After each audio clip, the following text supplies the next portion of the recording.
Somehow or another, it's happened to everyone. A button's popped off of your clothing. You have a few options when this happens. You can replace the garment, wear the garment without the button, or sew the button back on. Today, I'm going to show you how to do just that.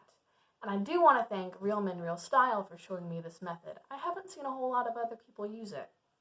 You're going to need your garment, a button, a pair of scissors, a needle or a pin, a thimble to protect your fingers, some thread, and a needle. I already have mine threaded.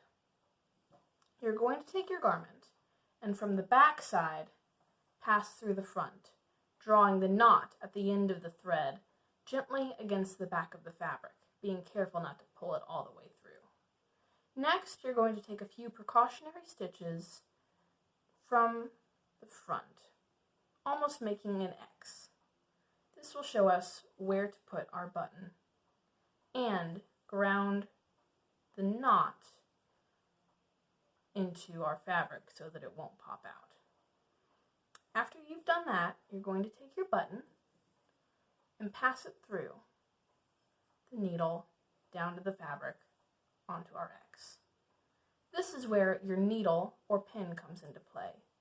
Place it on the button and then pass through to the back of the fabric, drawing the thread tightly against your needle.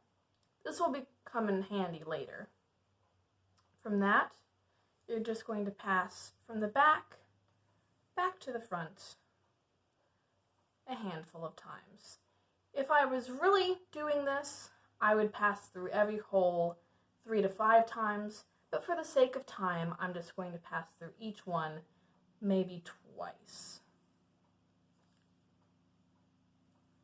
Then after I've done that,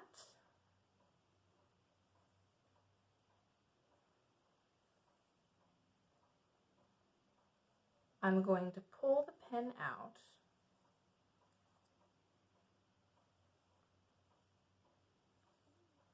like so. And you'll notice that your button hangs a little bit away from the fabric. You're going to pass from the back to the front, but instead of going through a hole, you're going to pass your needle through the side and pull it out, like so. You're going to wind your thread around your button, usually 3 to 4 times, like so, and then pass back to the back.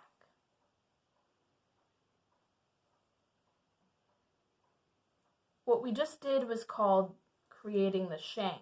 That holds the button away from the fabric and makes it easier to button up when you're trying to get dressed.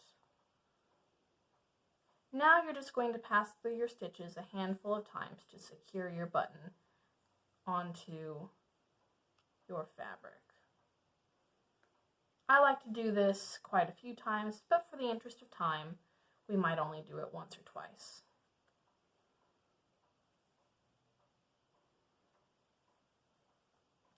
And there, you're done. Just snip off your excess thread, and you've got a button that won't fall off. This is very handy. All of these items that you see here could be bought at any grocery store or convenience store in a sewing kit. It usually costs around $3 to $4. Between replacing an item of clothing for $25 or more, or just buying a repair kit for maybe $4, I would much rather buy a repair kit. So I hope that this trick will save you a little bit of money in the future.